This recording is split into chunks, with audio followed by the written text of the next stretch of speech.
해봅시다. 자바를 소개를 하겠습니다. 그래서 첫 시간에는 자바 프로그래밍 언어 자체에 대해서 좀 소개를 하려고 합니다.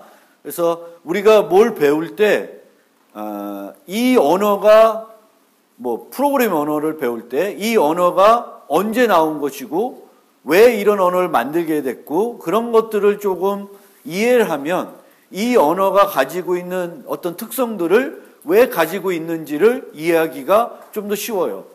자바는 왜 이렇게 만들었지? 하는 의문을 가질 수 있는데 그 의문을 우리가 자바가 탄생한 배경, 히스토리를 좀 살펴보면 이해하는 데 쉽다. 그런 측면에서 이 자바 언어의 역사와 특성을 좀 먼저 설명드릴 겁니다.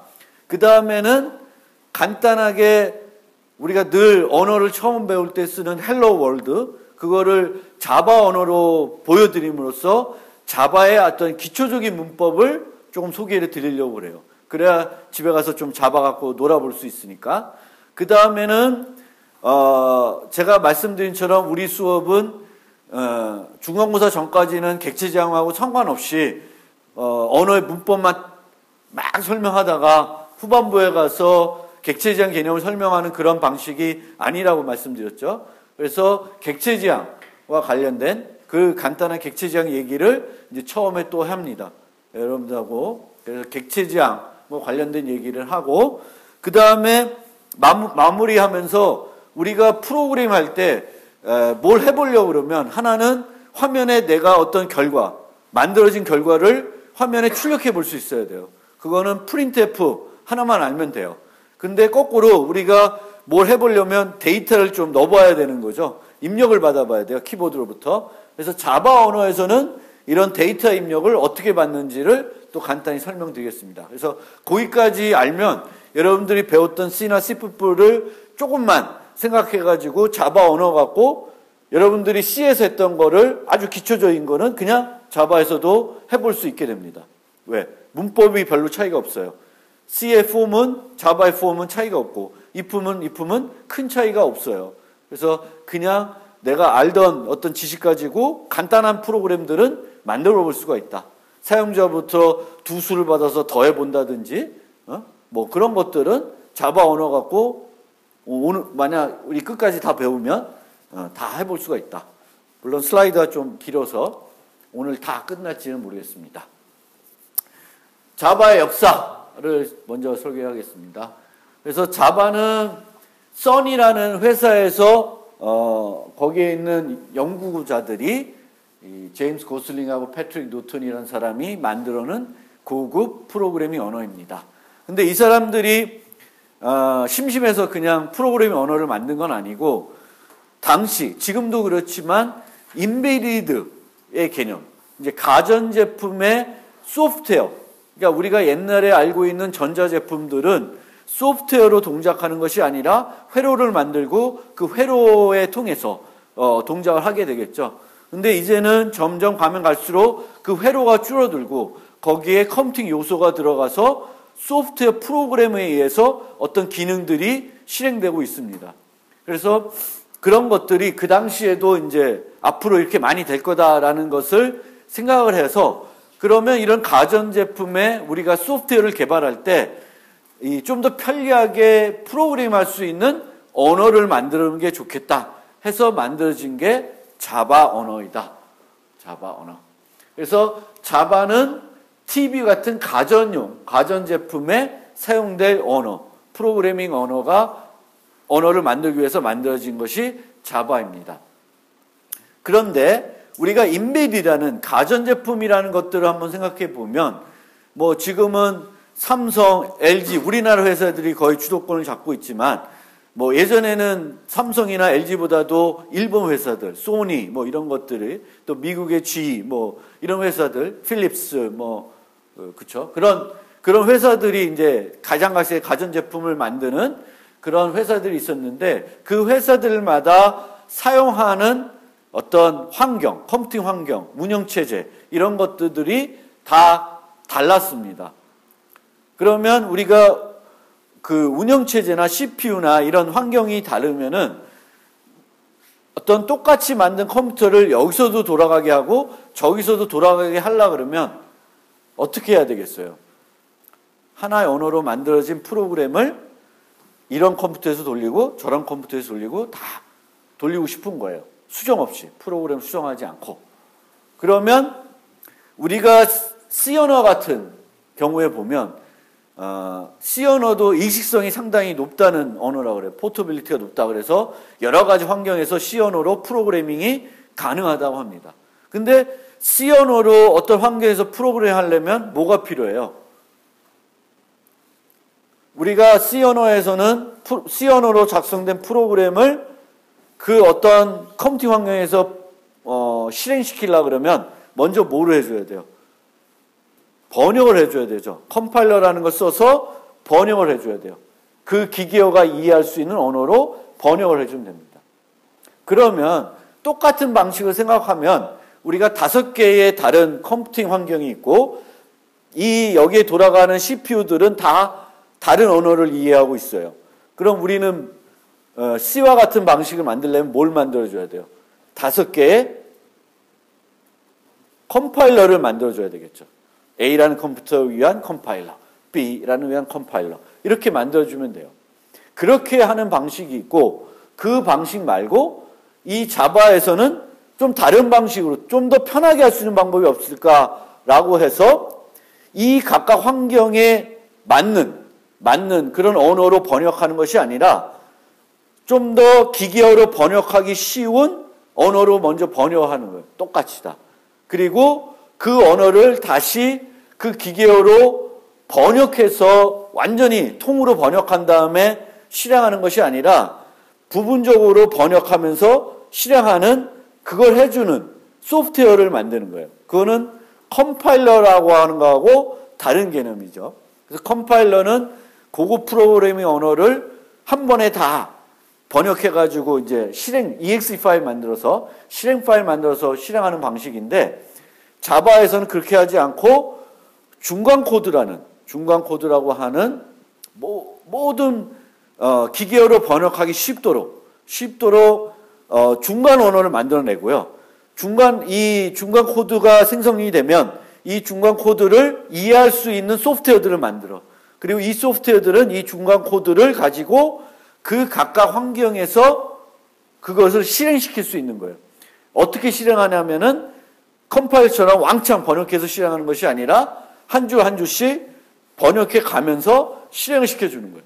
그래서 요거를 인터프리터라는 개념을 써요. 번역기, 인터프리터.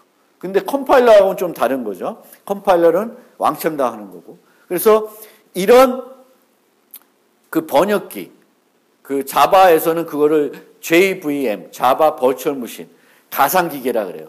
가상기계라 그래서 우리가 에뮬레이터 같은 걸 만드는 그런 개념이 되겠죠. 그래서 우리가 뭐 옛날 오락을 우리 PC에서 실행시키고 싶으면 무슨 에뮬레이터를 설치한 다음에 그거를 실행시킬 수 있죠. 그럼 그 에뮬레이터가 가상의 환경을 만들어줘서 걔를 실행시켜주는 그런 방식이에요. 그래서 자바가 실행할 수 있는 환경을 만들어주는 것과 똑같은 개념으로 그런 방식을 썼어요. 그러면 우리가 아까 봤던 두 가지 방식, 컴파일러를 하는 방식하고 그런 인터프리트를 만드는 방식을 비교해 봤을 때 뭐가 더 편리하냐면은 비용적인 측면에서는 JVM을 만드는 것이 훨씬, 그러니까 인터프리트를 만드는 것이 훨씬 쉽고 이롭다는 거예요. 이득이 있다는 거예요. 그래서 이 자바를 만든 사람들은 컴파일러를 매번 만드는 것이 아니라 JVM이라는 것만 어디든지 만들면 자바는 그런 JVM이 있는 어디든지 가서 실행할 수 있고 또 이 사람들이 원했던 것은 실행이 되더라도 항상 그 결과가 같도록 보장되고 싶었어요. 핸드폰에서 실행이 되든 TV에서 실행이 되든 PC에서 실행이 되든 똑같은 자바 코드면 결과가 같아지길 원했어요. 결과가 다르면 우리가 C 같은 경우에도 컴파일러가 막 유닉스용 컴파일러가 있고 PC용 컴파일러가 있는데 PC에 실행하는 거나 유닉스에 실행하는 거랑 막 달라. 왜냐하면 유닉스에서 캐릭터를 인식하는 어떤 순서나 PC에서 하는 순서가 또 달라. 그럼 그런 것까지 막 고려해 줘야 되면 그게 복잡해져요. 근데 JVM이라는 것은 얘가 실행하면서 약간의 제어를 할 수가 있어요. 왜? 한 번에 번역하는 것이 아니라 지가 통제를 하면서 실행을 하는 거예요. 그래서 좀 더 어떤 코드의 실행에 관련해서 어떤 능력을 갖고 있는 거죠. JVM이. 그래서 원하는 방식대로 좀 조절해 줄 수가 있는 거죠. 그것이 자바 가지고 있는 또 다른 큰 힘이에요. 나중에 설명 또 드리겠지만. 그래서 이 사람들은 그런 중간 코드라는 거를 만들어 가지고 이런 얘기를 해요. Write once, run anywhere. 아무 데서나 실행할 수 있다. 근데 가정은 뭐예요? 뭐가 있어야 실행이 돼? JVM이 있으면 실행이 된다. 그 환경에 JVM이 없으면 실행할 수 없어요.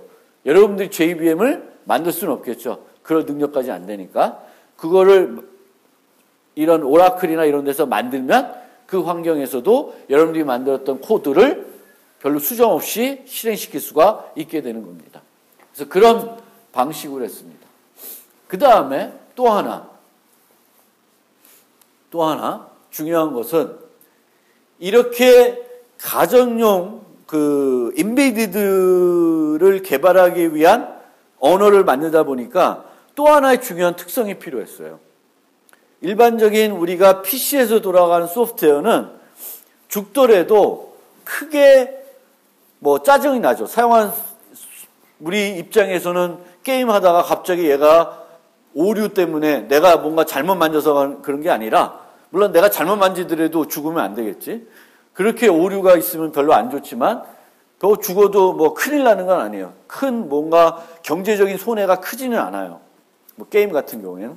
뭐 다른 소프트웨어는 좀 그럴 수도 있는데, 그런데 이제 가전제품 같은 경우에는 뭐 세탁기가 오동작을 한다든지 뭐 냉장고가 소프트웨어 때문에 오동작을 하면 그 제품은 판매가 자체가 안 돼요.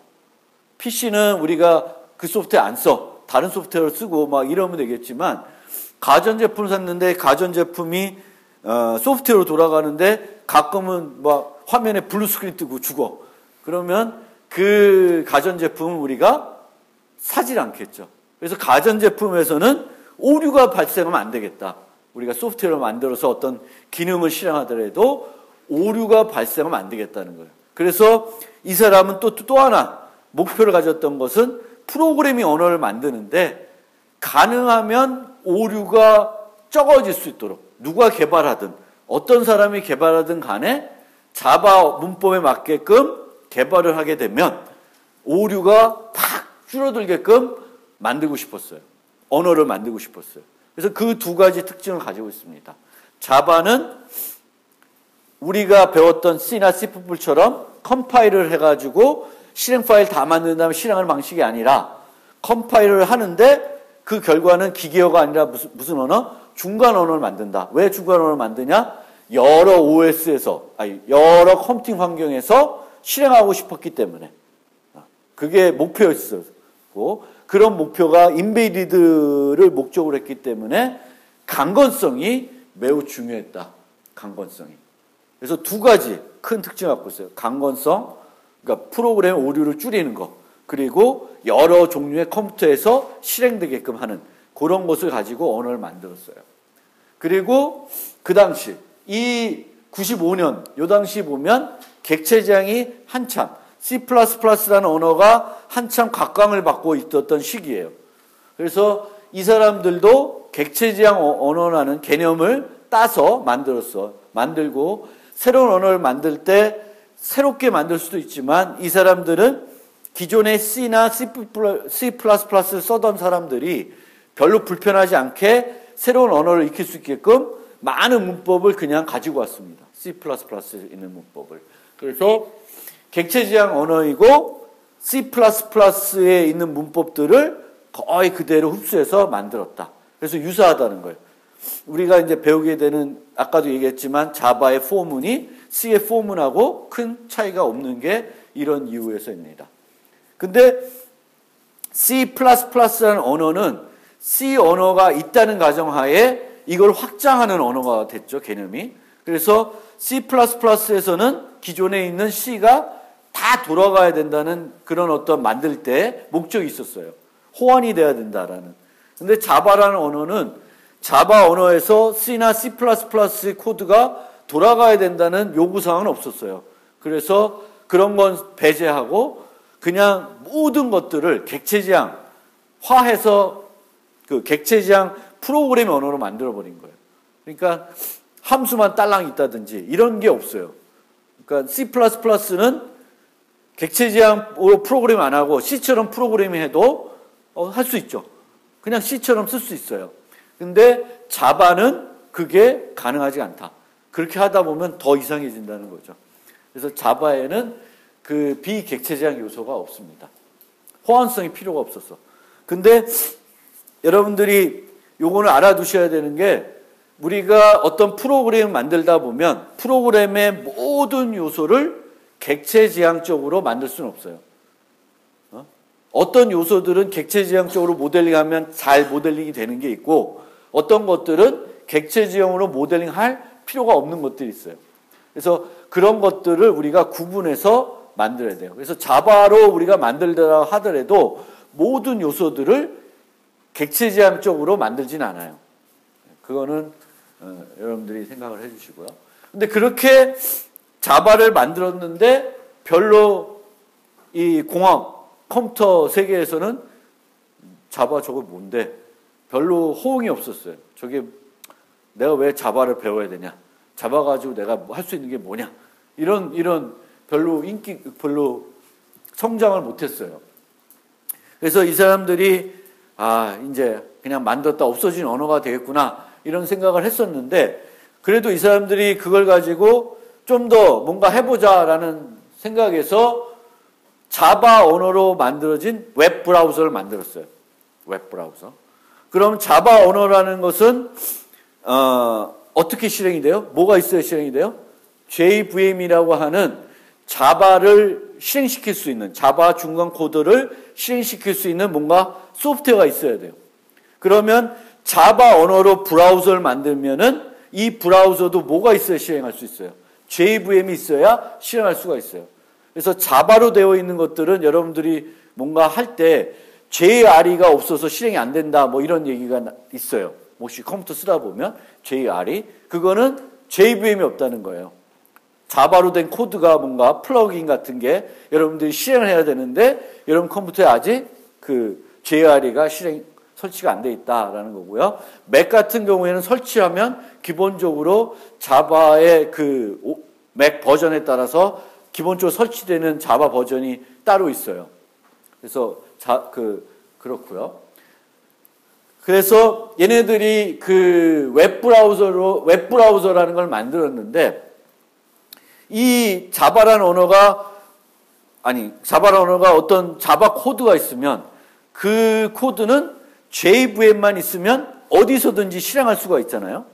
그래서 그 특성을 이용해 가지고 웹 문서, HTML 문서 안에다가 자바 코드를 넣을 수 있게 했어요. 그럼 자바 코드를 넣으면 그 코드는 뭐만 있으면 실행이 돼?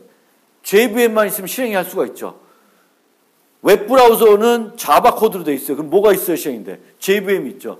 그럼 그 브라우저가 실행될 수 있다는 것은 지금 그 컴퓨터에 JVM이 있다는 거고 문서 안에 어떤 코드가 있으면 그 코드는 JVM이 있으니까 실행할 수가 있는 거죠. 그리고 그 실행을 어디서 하냐면 브라우저 내에서 할 수 있다는 거예요. 브라우저 화면에서.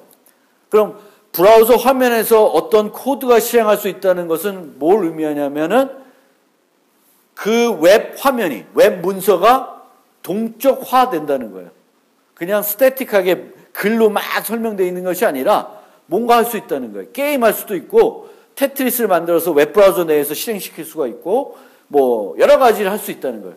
프로그래밍 할 수 있다는 것은 할 수 있는 게 뭐예요? 무궁무진해지는 거죠. 그리고 그 무궁무진해지면서 보다 더 쉽게 코딩을 해가지고 그 웹 문서의 동적성을 늘릴 수 있었어요. 지금은 웹브라우저에서 할 수 없는 게 없죠. 다 웹브라우저에서 하죠. 안 하는 게 없지. 근데 그 이전에는 웹브라우저에서 보여주는 건 그냥 스태틱한 문서였어요. 그냥 신기하게 이미지가 있는데 중간에 누르면 뭐 다른 데로 이동하네? 막 이런 게 신기했을 때예요. 근데 이제는 코드가 돌아와서 막 간단한 게임 같은 걸 쉽게 만들 수 있고 어떤 웹페이지에 가면 내가 뭐 게임도 할 수 있고 막 이렇게 됐어요. 그래서 그렇게 되니까 이거 대단하다. 그래서 그런 애플렛이라고 그런 걸 이제 애플렛이라고 하는데 자바 코드인데 브라우저에 실행되는 그래서 그런 것들이 급속하게 퍼졌습니다.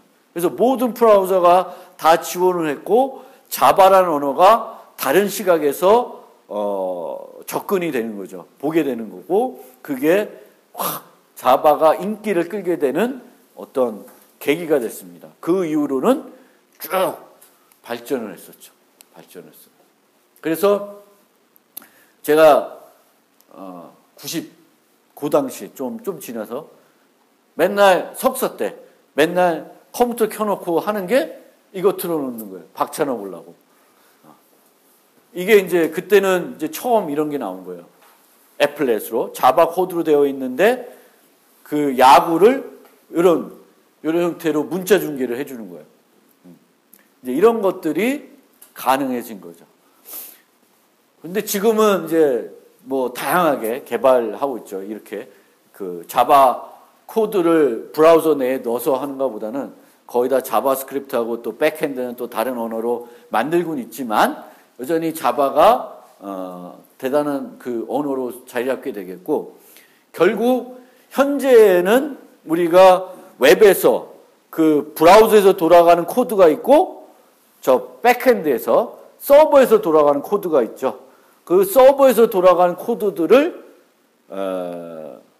좀 전에 요즘은 또 자바로 많이 안 만드는데 자바로 많이 만드는 데도 있고요.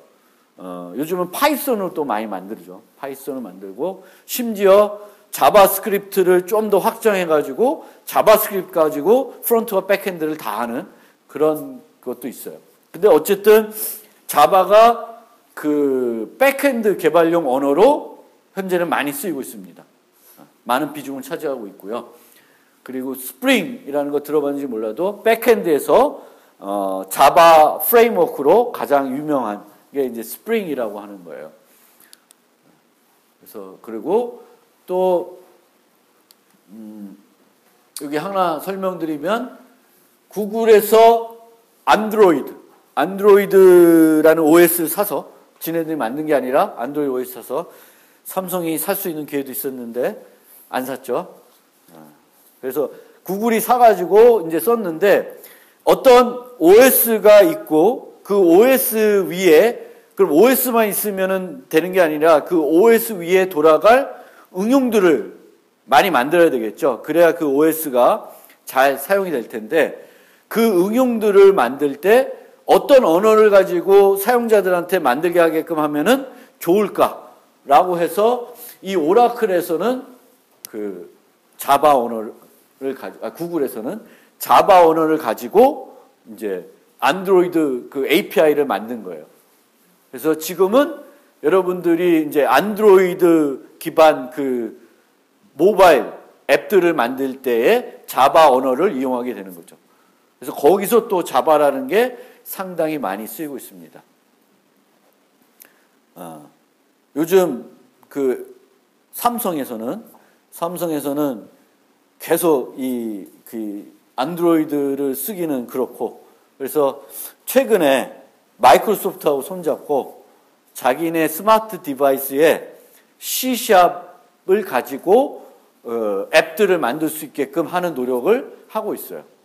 그 전까지는 자바스크립트 기반의 API만 제공했어요. 그 스마트 TV 같은데 어떤 앱들을 만들 때 자바스크립트 기반 이런 API를 제공해가지고 만들었는데 그것만 가지고는 앱들을 풍부하게 못 만드는 거예요. 경쟁이 안 돼. 그리고 이제 만드는 사람들도 짜증나. 그것들 보니까 이제 보통 예를 들면 유튜브라는 앱이 있다. 그럼 그건 누가 만들까요? 삼성이 만들까요? 다른 사람이 만들까요? 유튜브에서 만들어요. 그러니까 유튜브가 예를 들면 삼성 스마트 TV에 자기 유튜브 앱을 올리고 싶다. 그러면 자기가 삼성한테 가서 우리가 만들게 해가지고 API 받아와서 만드는 거예요. 그 자체가 이제 되게 짜증나는 거죠. 그래서 삼성은 어떻게 했냐면 그런 사람들한테 주는 API고 고객들한테 공개하는 API가 또 달라. 그러니까 여러분들이 그냥 졸작으로 스마트 TV 앱을 만들고 싶다 해서 다운받을 수 있는 API랑 그런 협력사들한테 주는 API가 달라요. 질이. 그렇습니다. 그래서 현재에서 자바는 그런 과정을 거쳐가지고 상당히 어떤 핵심 언어로 가장 널리 사용되는 언어로 자리 잡을 뿐만 아니라 자바 언어를 프로그래밍, 컴퓨터 공학에서 교수들이나 언어학자들이 분석을 해봐도 객체지향 프로그래밍을 할 때 또는 공부를 할 때, 자료 구조를 공부를 할 때 또는 최초 프로그래밍 언어, 첫 프로그래밍 언어로 강의를 할 때 어떤 언어가 좋을까 많이들 이렇게 고민하는데 자바가 좋다는 사람들도 많이 있습니다. 교육적인 언어로도 자바가 상당히 좋다. 그래서 그런 측면에서도 많이들 이제 이 대학들에서 자바를 교육용 프로그래밍 언어로 많이들 강의를 하고 있죠. 그래서 어쨌든 간에 자바는 기본적인 언어로 지금 이 시대에 컴퓨터 공학도로서는 꼭 배울 필요가 있는 언어이다. 그리고 더군다나 여러분들이 웹 쪽으로 갈 거면은 자바를 배우면 좋다. 자바스크립트라는 것도 결국은 뭐 전혀 다른 언어이지만 자바 문법을 알고 있으면 자바스크립트도 이름 그 자체로부터 알 수 있듯이 자바 언어하고 문법적으로는 되게 비슷해요. 유사한 면이 있어요. 그래서 그런 측면이 좋고요. 이 자바가 점점 매번 이렇게 업데이트가 돼요. 자바가 업데이트되면 누가 가장 불편할까? 교수가 제일 불편해요.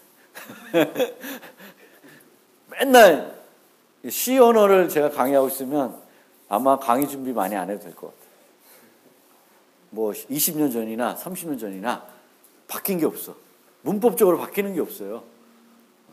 예제나 좀 고민해 볼까? 그것도 예제도 1학년한테 보여줄 예제가 한계가 있어요. 그래서 그런데 자바는 계속 언어 자체가 바뀌어요. 언어 자체가 바뀌고 있습니다. 그래서 언어 자체가 바뀌는데 보통 보면 언어가 조금씩 바뀌는 경우도 있고 언어는 안 변하고 뭐가 변하냐면 라이브러리가 업그레이드 되는 거예요. 기존의 라이브러리 중에 문제가 있는 부분들이 보완되고 새로운 라이브러리들이 새로 추가가 되고 그래서 라이브러리들이 늘어나요. 내가 사용할 수 있는 라이브러리가 풍부해질수록 프로그래머는 좋은 겁니다. 내가 활용할 수 있는 기본적으로 만들어져 있는 코드들이 많아지는 거죠. 그래서 이렇게 보시면 어떤 5.0 같은 데는 많은 언어적인 변경이 있었던 반면에 1.3이나 1.3은 별로 이렇게 변화가 없어요. 그래서 점점 볼 때 어떨 때는 크게 언어가 바뀌고 어떨 때는 언어는 안 바뀌고 라이브러리만 바뀌는 그런 형태대로 계속 자바가 발전하고 있습니다. 그리고 중간에 자바가 선이라는 회사가 만들었다가 구글이 인수해 가면서 약간은 둘이 어떤 가지고 있는 마인드가 다르겠죠. 선이라는 회사가 갖고 있던 마인드하고 그 오라클이 가지고 있던 마인드가 다르기 때문에 또 조금 변화가 오고 있고 한 가지 이제 지금 최종 버전이 8.0이고 곧 9.0이 나온다고 그래요. 또 2학기부터 또 9.0을 강의해야 되면 힘든데.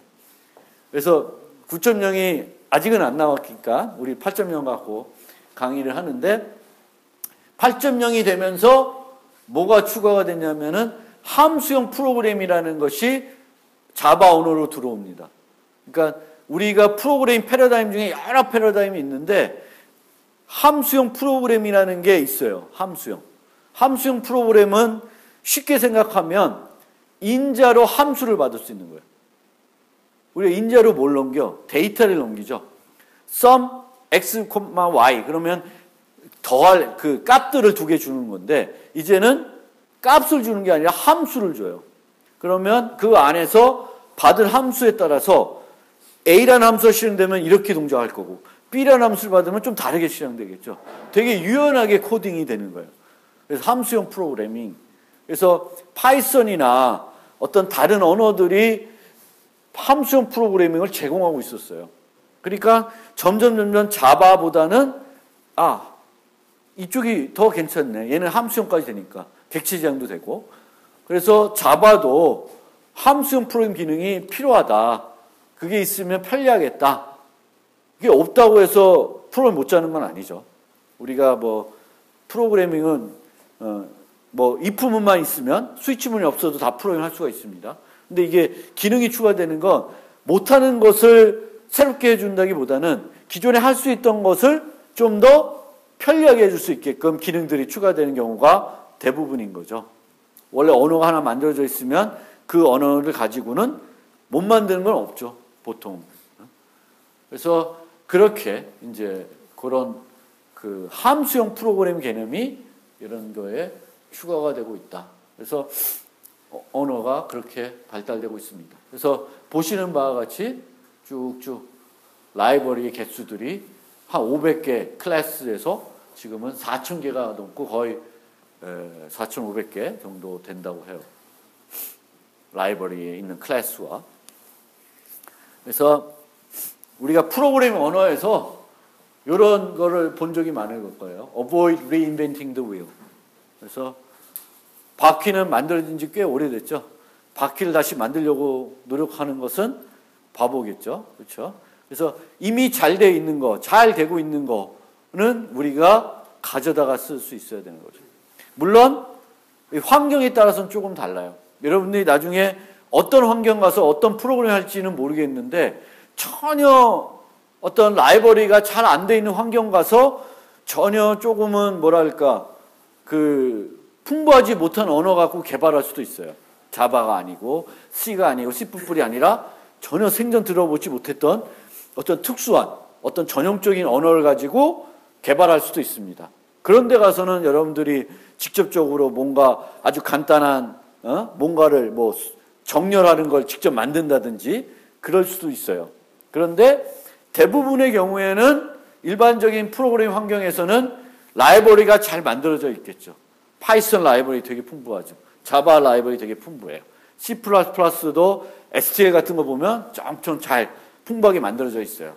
그러면 여러분들이 언어의 문법을 잘 익히고 나면은 그 다음에는 라이브러리 활용도를 많이 늘려줘야 돼요. 그 라이브러리 중에서도 유틸리티 부분들, 자료 구조와 좀 관련된 부분들, 알고리즘과 관련된 부분들이 있어요. 그런 부분들을 여러분들이 자유자재로 내가 잘하는 언어에 대해서는 할 수 있게끔 해줘야 된다. 그러면서 이제 라이브러리를 잘 활용할 수 있어야 된다. 그래서 자바의 장점은 단순하고요. 근데 이 단순했던 자바 언어가 지금은 단순하다고 얘기하기가 힘들어졌어요. 최초의 자바는 되게 단순했어요. 근데 얘가 기능들이 막 추가되고 있죠. 그러면서 C++처럼 돼가고 있어요. 왜냐하면 C++는 뭔가 필요하면 기능을 막 많이 넣은 거예요. 그게 제가 C++를 싫어하는 이유 중에 하나입니다. 여기서 C++ 배운 사람들은 연산자 오버로딩이라는 게 있죠. 연산자를 내가 재정해 쓸 수 있어요. 더하기라는 기호를 내가 원하는 대로 정의해서 내가 필요할 때 쓸 수가 있어요. 그거는 불필요한 요소예요. 그게 없어도 프로그램 하는데 아무 문제가 없어요. 애들한 함수 만들면 되는 거지. 근데 그럼 만들어놨어요. 그거는 좀 코드가 팬시하게 보이는 그런 면은 있는데 오히려 막 플러스로 썼는데 이게 플러스하고 뭔 상관이 있는지 아무 상관이 없는 코드가 거기에 들어갈 수도 있고요. 전혀 그것 때문에 익혀야 될 문법도 복잡해지고 그래서 그런 요소들이 C++에는 많이 들어가 있는 거죠. 근데 자바는 만들면서 그런 요소들을 다 빼냈어요. 원래 처음에는. C++를 본따면서 뭐 다중상수 필요 없어. 복사생성자 이거 왜 써? 필요 없어. 다 빼는 거예요. 복사생성자 빼고 못 뺐냐 또. 포인터 빼고 뭐 여러 가지를 다 뺐어요. 아까 말했던 연산자 오버로딩 이거 왜? 이런 것들을 다 뺀 거예요. 그러면 자바의 문법은 대단히 단순해요. 그러니까 적었죠. 알아야 되는 게 한 요만큼밖에 안 돼. 그것만 잘 알면 돼요. 그럼 내가 자료 구조 익히고 알고리즘 익히면 프로그램 잘 짤 수 있어요. 근데 이게 점점 기능들이 추가하면은 익혀야 될 문법도 늘어나고 복잡해지는 거죠. 그래서 자바가 최초에는 좀 단순했지만 지금은 조금씩 복잡해진다. 그렇지만 이 복잡해진 부분은 내가 모르더라도 기본적인 것만 알면 프로그램 하는 데는 문제는 없습니다. 근데 우리가 항상 혼자 프로그램을 하는 것이 아니라 뭘 해야 돼요? 코업을 하게 되고요. 다른 사람의 코드를 볼 수밖에 없게 돼요. 그럼 다른 사람의 코드가 자바에 있는 어떤 고급 기능이나 내가 모르는 기능을 쓴 게 있으면 보면 이해가 안 되겠지. 그러면 또 안 되니까. 그래서 그런 면이 있어요. 내가 프로그램 짤 때는 이 복잡하거나 내 생각에는 너무 어려운 부분은 몰라도 프로그램을 짤 수 있지만 그걸 모르게 되면 그걸로 활용해서 짜여진 어떤 프로그램은 리딩이 안 되는 거예요. 코딩 리딩이. 그래서 그런 것들이 되고요. 또 아까 얘기한 것처럼 자바는 강건성을 중요시 여겼기 때문에 사용자가 프로그래머가 그 프로그램 하면서 실수할 수 있는 요소들을 가급적이면 뺀 거예요. 그게 대표적으로 포인트를 빼버린 거예요. 포인트를 빼버리니까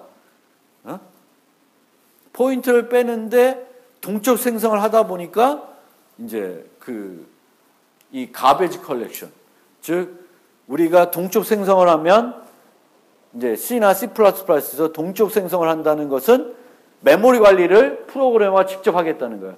내가 필요할 때 생성을 해서 내가 다 쓰고 나서는 반납하겠다라는 게 동적 할당인데 그것 때문에 어려운 거예요. 동적 반납했는데 또 쓰고 반납 안 해가지고 메모리가 너무 부족해지고 뭐 이런 오류를 많이 범하게 되는데 자바에서는 동적 할당을 할 수 있게 해줘요. 다 동적 할당이야. 그런데 이거를 내가 제거를 할 필요가 없습니다. 누가 제거를 하냐면 JVM이 할 수 있어요. 여기서 잘 생각을 해보세요. JVM이 왜 할 수 있을까? 그러니까 또 다른 장점이죠. JVM이 코드를 읽어서 실행한다는 것이 JVM이 메모리 관리를 내 대신 해줄 수 있다는 거예요. 프로그래머 대신에 JVM이 메모리 관리를 해줄 수 있다는 거예요. JVM이 메모리 관리를 할 수 있으니까 이런 가베지 컬렉션이라는 개념이 자바에 들어올 수 있다는 거예요. 그것도 여러분들이 JVM이라는 것이 코드를 실행하면서 여러 가지 통제를 할 수 있다. 그게 그 강건성을 보장하는데 얼마나 좋은 또 여러 가지 자바에 있는 기능들이 도입되는데 그렇지 않고는 도입될 수 없었던 많은 기능들이 그렇게 실행되는 방식으로 사용했기 때문에 그래요. 근데 그렇게 그런 방식을 가지고 자바 프로그래밍을 했기 때문에 단점은 뭘까요? 왕창 번역해서 실행하는 방식이 아니라 조금씩 번역해서 실행하는 방식이에요. 그럼 두 개의 차이는 뭘까요? 단점은 뭘까요? 실행 속도예요. 다 번역해놓고 실행하면 CPU가 빨리 실행할 수가 있죠. 근데 조금씩 번역하면 실행하고 번역하고 실행하고 번역하면 시간이 중간중간에 소비가 되는 거죠. 사용자 입장에서는 EX 파일을 번역하는 시간은 나한테는 상관이 없는 시간이죠. 난 설치하면 EX 파일이 있는데. 근데 자바는 그게 아니죠. 자바 코드 다운받으면 실행시킬 때 늘 번역하는 시간이 내 실행 시간 안에 같이 포함되어 있는 거예요. 느려지는 거죠. 느려지는 단점이 있지만 그걸 통해서 얻어지는 이점도 상당히 많다. 그거를 잘 이제 생각을 하면서 자바 언어를 이해하고 자바 언어의 특성들이 자바는 왜 이런데 C, C++는 왜 이렇지 못할까? C and C++에서는 왜 가베지 컬렉션을 못 만들까? 못 만들지. EX 파일 만들어 시행하는데 그 EX 파일을 누가 통제를 해? OS가 해줘야 되는 거고요. OS가 그렇게 복잡하게 통제할 수 있는 방법은 프로그램 죽이는 방법밖에 없죠. OS가 해줄 수 있는 방법은 뭐 그렇게 많지 않은 거죠. 그래서 그런 특징들을 가지고 있습니다. 그래서 자바는 크게 두 가지로 나누어지는데 이건 별 의미가 없고요. 여러분들이 잡아가지고 독립응용 프로그램 만들어서 쓸 일은 별로 없습니다. 그냥 수업 시간에 배울 때는 쓸 수 있고요. 여러분들이 집에 가서 뭐 프로그램 연습할 때는 할 수 있는데 저렇게 만들어서는 실제 뭐 출시하거나 활용하거나 하진 않을 거예요.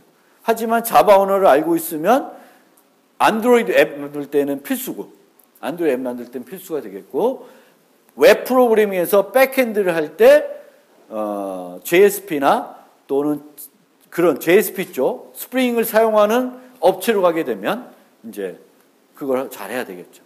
실제 지금 현재 우리나라에서는 JSP와 스프링 쓰는 업체들이 상당히 많이 있어요. 아직 파이썬 쓰는 업체들이 별로 없어요.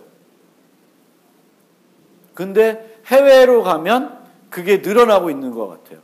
뭘 보면 아냐면 여러분들이 홈페이지를 만들면 그 홈페이지를 어떻게 해야 돼요?